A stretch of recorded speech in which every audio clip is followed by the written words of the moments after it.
اليوم المغرب يعيش لحظة تاريخية بكل معنى الكلمة. مجلس الأمن تبنى قراراً يؤكد أن مقترح الحكم الذاتي المغربي هو الحل الواقعي والوحيد للنزاع المفتعل حول الصحراء المغربية.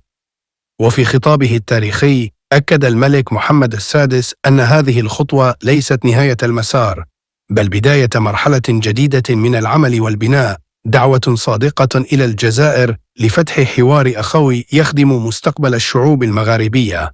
تأكيد على استمرار التعاون مع المجتمع الدولي لتطبيق القرار، إطلاق مبادرة محدثة لتفعيل الحكم الذاتي ميدانياً، دعوة لمغاربة تندوف للعودة إلى وطنهم الأم، ورسالة قوية إلى كل المغاربة: الوحدة والهدوء والحكمة هي سلاحنا في هذه المرحلة. إنه يوم تتجدد فيه المسيرة الخضراء بروح جديدة، مسيرة البناء والوحدة والاعتزاز بالوطن